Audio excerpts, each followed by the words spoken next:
Depende, sir. Wala naman ginapili sa tao kung mayaman siya or gwapo siya. Hmm. Balang pangit siya, basta importante marespeto. O Basta, kuan siya ba, kanang residido, sincere. mm. Charot.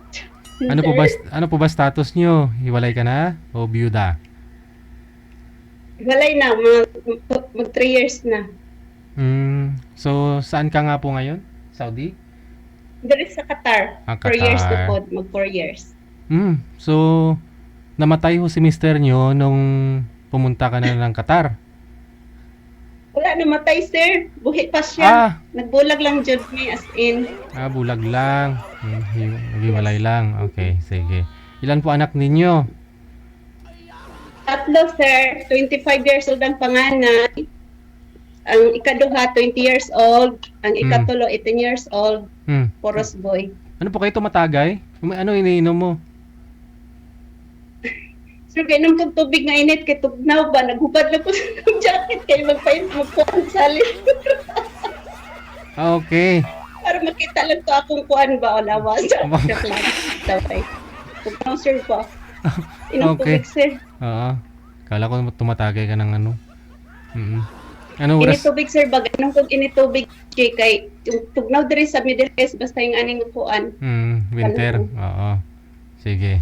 Sir, disconnect mo na po yung Bluetooth mo habang wala pa. Hindi pa ako kayo nag-uusap.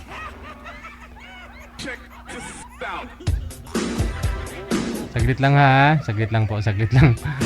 Manager, na i-test mo po ba yung signal, yung audio ni Boy? Wala ko siyang audio oh. Andiyan na ho si Boy, no? Si Rinan.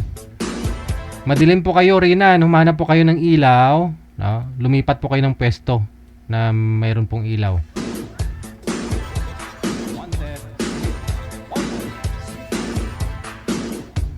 Kasi ho nilalamig si ma'am. Kailangan matanggal mo.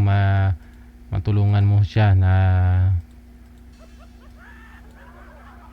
matanggal yung mga lamig-lamig. No? Saan po kayo ngayon, sir? Saang lugar? Province? Bansa?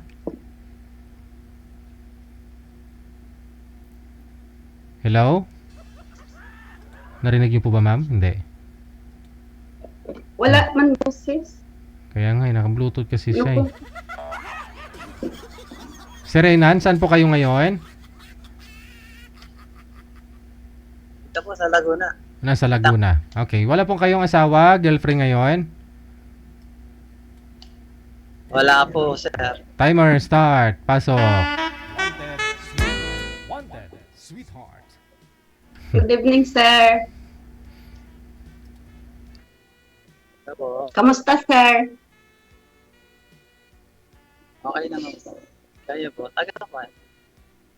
Ako taga Davao sa Agusan del Sur, Butuan. Taga saan? Butuan. Sa Agusan del Sur, Butuan. Ilongga ako, Ilongga. Longga. Basta naman kaya, ma'am. Okay lang, kalayan sa Ginoo. Sityo mo na yan. Butuan City. Ilongga eh. Hindi ka man kaintindi ng kuano, Bisaya or Ilongga. Good evening, DJ. Good evening. Si Sir ho, nawawala yung signal. Wag Ganit. niyo pong hawakan yung cellphone, sir, kasi pag hawak-hawak mo, nawala po yung signal. Wala po kayong papatungan dyan. Sa labas ka, no? Wala po kayo sa bahay ninyo?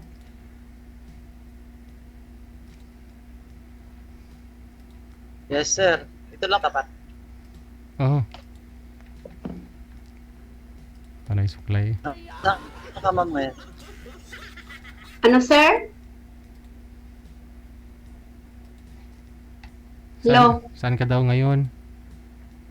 Ay, dito ko sa Qatar. Naghanap buhay para sa pamilya, para mapatapos pag-aral mga anak.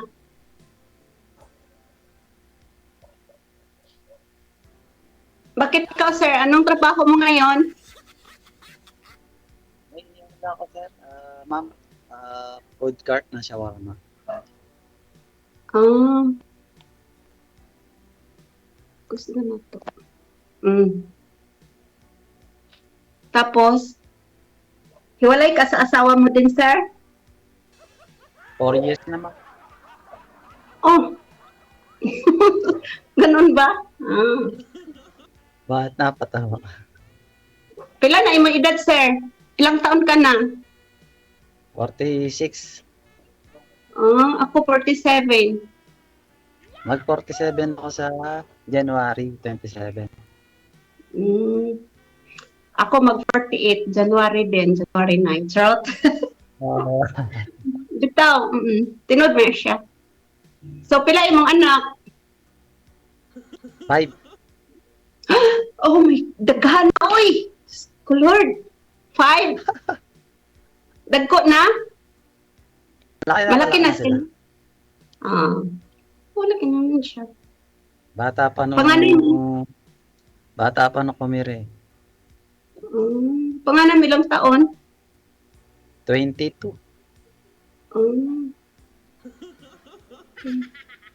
Yung Dami-dami bunso din. ko 12 years old. Po? Ilan 12 taon years bunso mo? old. Oh. 12. Akin sir is 25 years old. Yung panganay ko, tapos may apo na ako, 3 years old, tapos may pulis siya, nakatapos siya ng pulis, tapos koan, yung pangalawa ko is 20 years old, business administration, third year college, karon na taon.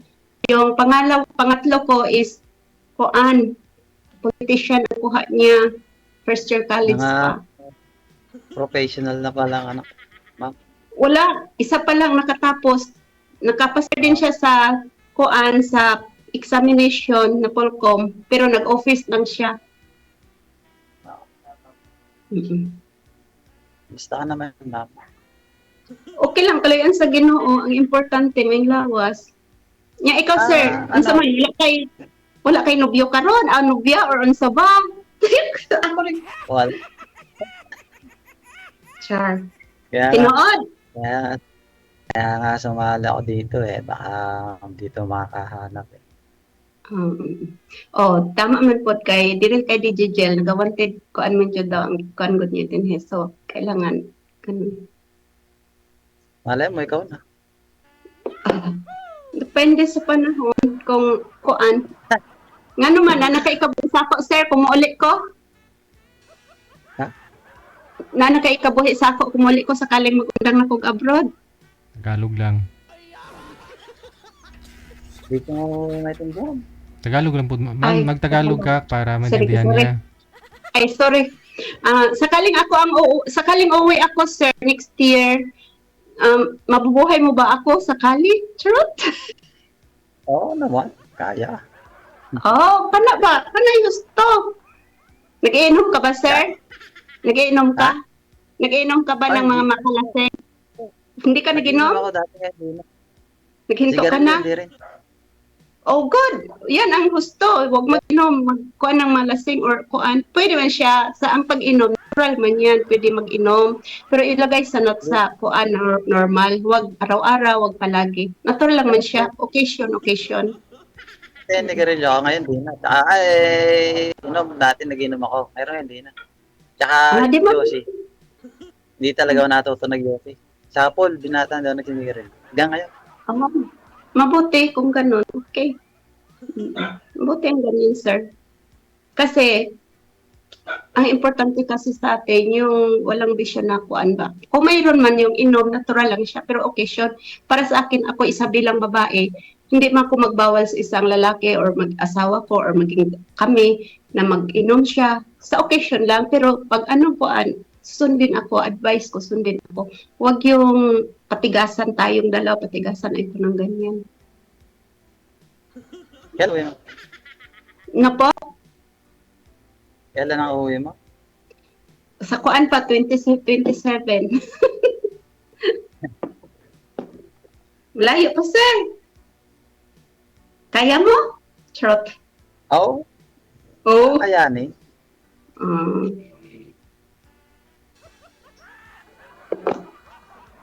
May Facebook ka? Ha? Facebook? Mayroon akong Facebook, pero bawal man isabi dito. Ay, sorry. Sorry nga pala.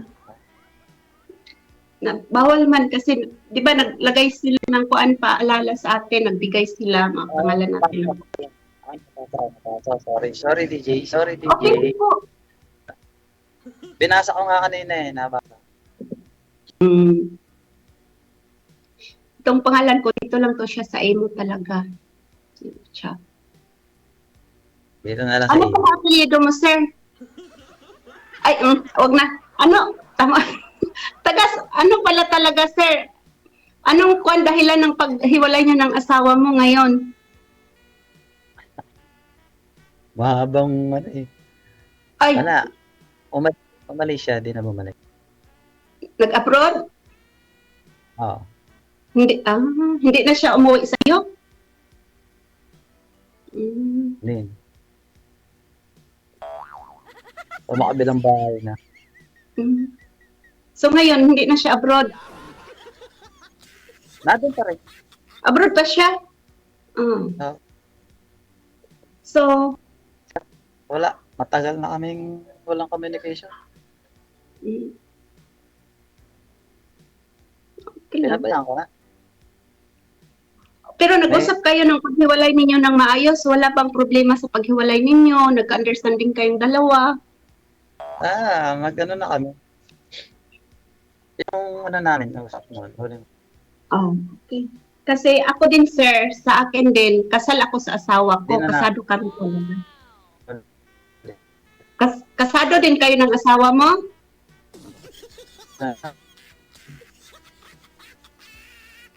Kasado din kayo ng asawa mo, sir? Hindi. Hindi? Oo. Kaya Mm. pwede. Ba't nawala, sir? Kaya pwede magpakasal anytime. Ambot sa langaw. Ay, ganun pala. Nawala man, Sir DJ. Ako, sir, kasado ako sa asawa ko, pero naghiwalay kami ng asawa ko. Magpo 4 years na kasi dahil din sa mga siguro, sa mga padala ko, ganun lang. Ganun lang ang dahilan. Pero walang as in na malaking problema. Pero siyempre bilang OFW, nagsakripisyo kayo para sa pamilya nyo sana. Pero ganun, parang nabaliwala. So, Bali, parang dumating siguro sa punto na naghiwalay talaga kami. 1 year lang ho, ma'am, no? Bali, 4 years ka na pong nasa Sir, abroad. 4 years ka na pong nasa Sa akin abroad naman. ngayon, tapos 1 taon ka pa lang dyan, may mga maliin na, may naghiwalay na kayong dalawa. Dahil po sa padala mo ba? Hindi, sir DJ, 10 years na ako nag-abroad. Di ba sabi mo, 10 years na. dyan sa Qatar, saan ka nga po ngayon? Qatar. Okay. Bali 4 years ka pa lang dyan, di ba? Sabi niyo po kanina. Tapos 3 taon pa lang ho kayo naghiwalay. So matagal na matagal ka na nag-abroad, okay naman ho sana nung dyan ka na, saka pa lang ho kayo naghiwalay. Sa Saudi pa ako, sir. Sa Saudi pa ako, nakuan ko na talaga yung mga padala ko na hindi na ayos, yung mga padala ko, ipanegosyo ko, hindi niya ginawa, ganun. Alam niya ng mga anak ko. Sa mga bata, sa gasto, walang problema kasi natural gasto sa natin mag-ina, mag-asawa. Plano natin yan para makatapos lang, walang problema. Ang sa akin lang, kung ano yung gusto bilang OFW, sundin nyo naman kasi kami bilang OFW, hindi lang kami pumunta dito para mamulot ng pera, sakripisyo, dugo, iyak, lungkot, lahat, Pero ginawa ma'am, ng stress. pero Kung ma'am, anong gusto namin, susundin. pero sa 10 years ma'am, dinugo ka na po ba? Hindi naman. Napag-abroad mo. Dapat ginaba, dugo, butong! Hindi, totoo po. Dinugo. Ako sa bagay, may period pa, no? Pawis, dugo. Ito, sir. Pawis, dugo, okay, mapilas ka, yung uga, sinusuntok, yung iba, maltrato ng mga amo. Ganun Pero, ibig ko sabihin sa dugo. Pero hindi naman nangyari. Yung iba ni-rape. Hindi naman nangyari sa iyo 'yon. Ay, wala. God, first God, hallelujah, wala. Okay. Mabait. So, ang gusto mo po sana mangyari, ikaw bilang isang OFW, gagawin ng asawa mo kung ano yung gusto mo. Ano po ba yung hinihingi Yes, mo oo. kay mister mo? Ano po ba yung pinapagawa mo sa kanya? Sir DJ, pinapadalhan ko siya ng pera for 21,000 para pang negosyo. Mhm. Padalhan ko ng pera para ipataas sa bahay namin. Wala. Kasi palagi lang magsabi sa sunod hanggang sa pag-uwi ko walang nagawa. Wala pa O, ba saan? siyang trabaho? Wala siyang trabaho dito sa Pilipinas? Naghinto siya ng trabaho mula nung nag-abroad ako. Yun lang. Pero sa akin, Sir DJ, okay lang naman. Wala namang problema ang maghinto kasi natural, nandyan lang pa rin siya sa bahay. Nag-asikaso sa mga bata. Ang sa akin lang, tulong ka, hanap ka ng paraan habang may nagpapadala sa'yo, diskarte ka para mag-akyat din yung kuan para pag kailangan mag-uwi ng asawa mo kasi minsan pagod din. Yung parang gusto na namin mag-uwi tapos di ka pa mag-uwi kasi walang pera. Balik ka na naman ulit. Yan. Ibig ko sabihin. Yan isa din na marang nakuan ako. Kaya naghiwalay kami talaga. Pag uwi ko doon, nakipaghiwalay na ako sa kanya. Nag-usap kami ng mga bata. Ganon.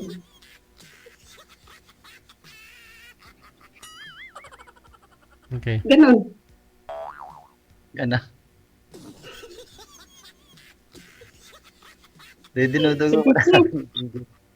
Sirs, huwag na natin pag-usapan yung past kasi magsakit yung damdamin natin. Hayaan natin yan. Be strong tayo. Strong. Mga OFW, alam ko dami mga OFW tumitingin dito.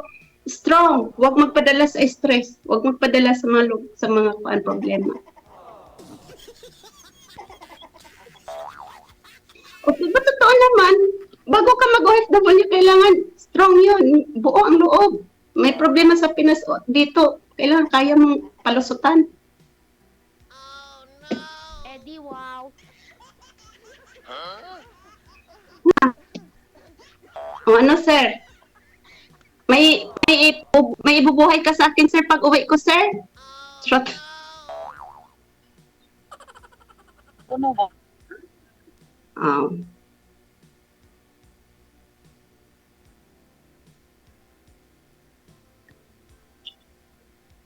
Oo. Isa din yan yung kuan sa atin sa isa't isa kada tao may pagkasundo. Pag hindi ka kakaunawaan, bakit hindi ka kaya yan?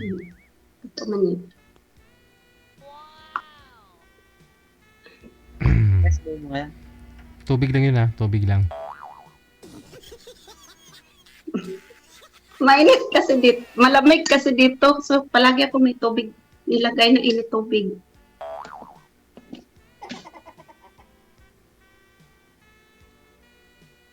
So ngayon, sir, anong gusto mo pala sa isang babae, sir? Tabian? Yung daldal? Ano? Anong gusto mo sa isang babae? Yung madaldal or tahimik? Or yung prangka? Ay, yung prangka, tsaka pati, yung mapagmahal siya.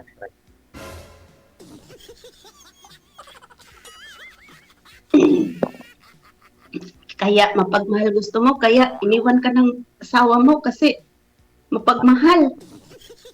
Wag yang pagmahal, sir. Hindi importante yung pagmamahal. Ang importante yung may pera at may ipapakain ka sa pamilya mo na ngayon. Ang pagmamahal, matutunan lang yung pagdating sa panahon. Sir? Oo. Ganun ba? Siyempre, O, di ba, kasama sir? yung Totoo? Sir DJ, tama ba? Pera talaga, no? Ah, Mm, sa panahon kasi ngayon. hindi mo masabing mahal mo kasama siya. yung Kung mahal para ka, tumagal. hindi mo masabing mahal ka kung nagugutom ka niya, no? Pinapagutuman. Oo. Kung wala kang pera ipakain sa pamilya mo at ibigay sa asawa mo, luho ng pamilya mo. So, example, maghingi asawa mo, love, magbili tayo ng damit, may gusto ako doon, simba ko, tapos wala kang ibigay. Hmm. Oh, okay lang kung marunong mag-discarte yung asawa mo, magmanikir or ano, pero kung hindi, iwan ka na naman ulit. Ang babae ngayon sa totoo lang, hindi naman sa ganun. Kasi sa side kasi ngayon, sa panahon ngayon, ang babae ngayon, para lang sa akin, hindi uso ang pagkita mo sa isang lalaki, uy, mahal ko siya. Love. Hindi. kailangan i-process nyo pa yun sa isa't isa. Kung mamahal mo siya at sa hindi, at kung sa araw-araw niyong usap kung na pamahal siya sa iyo, so matutunan mo lang yan siya. Tapos, ang importante na pagdating sa panahon, mayroon tayong makikita na diskarte kasi kung wala tayong kainin, wala tayong bahay, sarili mo ba yung bahay mo dyan sa Manila, sir? Nag-aarkila ka? Laguna, sa Laguna. Sarili. Oh, buti. Hindi. Kasi sa panahon ngayon, gaya dyan sa Manila ha, sa isip ko lang nakikita ko kasi Mindanao ako eh. Dami talagang nag-arkila. Sobrang mahal pala dyan. Nga, plus arkila mo pa, paano na lang yung kakainin, bigay mo sa pamilya mo kung mag-arkila ka pa. Kahit maliit, basta sarili. Sa'yo? Sarili mo ang bahay? Sarili mo talaga ang bahay? Rin, Di mabuti. Good job sa'yo. Dito ka titira. Sige. Pag-uwi mo. Basta wag mag-arkila. Ayaw ko yung mag-arkila kasi hirap din yung mag-arkila ba. Sa totoo lang, mahal talaga din sa Manila. Okay lang doon sa amin. Medyo brato lang. Mura. Mahal talaga. Mahirap pa tayo pag-market. Oo. Totoo man yan. Tapos, sa panahon ngayon, ako, wala ng pera dyan. Kasi ubos na ng kontrakt. buhaya. Ang Corruption. daming buhaya dyan. Ubos na. Sa amin, sir, ang buhaya dun sa amin, yung pinakamalaki, yung silulong. Pinakamalaking buhaya yun, di ba? Hmm. Yung silulong buhaya. Pero namatay na yun. Pero ngayon, may buhaya dyan sa Manila, dyan sa inyo. Sobrang dami talaga. Naglalakad. Tao naman ang buhay dito. Kaya, mabuti yan sa'yo. Mabuti yan sa'yo. May sarili kang bahay. Hindi mahal yung arkila. Yan, patuloy mo yan. Mag-diskarte para sa pamilya. Tapos dami pa ka namang anak, sir. 5. Nako! Dami-daming. Ang nag-ano man yan, nanay nila. Doon tagtira. Tapos syempre ako, binibigyan Hindi sa'yo nagtira. ko din sila syempre. Mm. Yung bunso Oo, ko. natural. Natural yan. Magbigay ka talaga bilang ama, ina. Magbigay talaga yan sa kahit sino na mga anak. Kung naghiwalay kayo, obligasyon nyo talaga kahit hindi kayo kasal ng asawa mo, bilang asawa, obligasyon mo talaga magbigay ng pera sa pamilya mo, anak. Kaya tama yung ginagawa mo. Kaya patuloy mo yung kabutihan mo, sir. Lalo na hindi ka nagiinom. Wala kang sigarilyo. O, good job na yan. Buti na yung ganun. Ganyan kasi ang mahahanapin ng mga babae. Ganyan ang taong hindi nagbisyo, hindi nanigarilyo, hindi nag-iinom. Pero para naman sa akin, okay lang mag-inom. Occasion lang. Pero ayaw ko din sa sigarilyo. Never ako nanigarilyo. Kapag yung binata ko. Nakita din nga sa itsura mo kasi 46 years old ka lang. Hindi ka matured. Iba, 39, 30 plus pa lang. Parang 60 years old na. Isa din yan kasing makasira din sa katawan ng tao. 40 na ako. 47 na sa January Oo nga. 27. Kaya makikita mo sa isang tao na walang bisyo, na walang kuan. Kasi pag isang tao may bisyo, mabihira talaga yan makikita ng mga babae. Lalo naglasinggo, naku, kawawa ka. Diyan ka na lang kung lasinggo ka. Tapos hiwalay ka pasawa mo, okay lang siguro kung binata ka, kahit binata nga sa ngayon.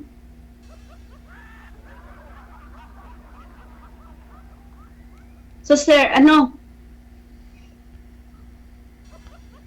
Tanungin mo si sir kung gusto ka niya, ma'am. Wala kang work.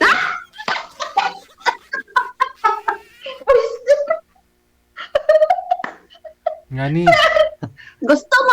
gusto mo daw kuno ako, sabi ni Sir DJ.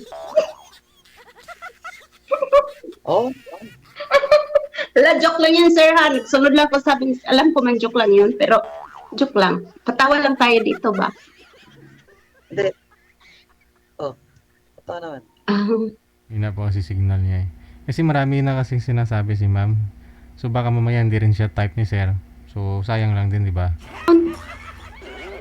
Gaya sa akin, may asawa, may hiwalay, may anak 3, Hmm. matanda na. Hindi nga importante yung nagkaasawa at saka nagkaanak. Ang importante, kakaunawaan. Mm-mm. Tama din. Oo nga, sir, no? Tama yan. Yung nagkakaunawaan ang importante, hindi yung nagkaasawa, nagkaanak. Mm. Wala kang anak, hindi mo magkakaunawaan. Eh, di wala ding ano yun, saysay. Mm-mm.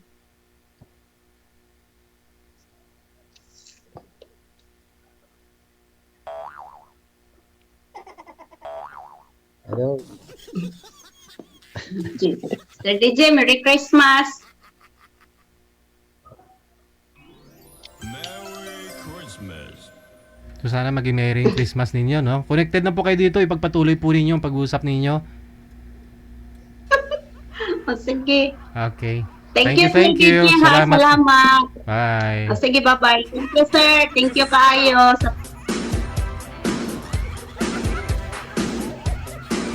Oo nga naman, kasi siyempre, yun po yung yung standard niya, sinasabi niya kasi kanina. Ayaw niya lang may bisyong lalaki. Okay lang, occasionally, no, yung lalaki umiinom, ganun. Marami siyang sinabi, di ba? Pero gusto ko po kasi malaman, kasi si Sir hindi masyadong nagsasalita. Tanungin niya si Sir kung gusto siya.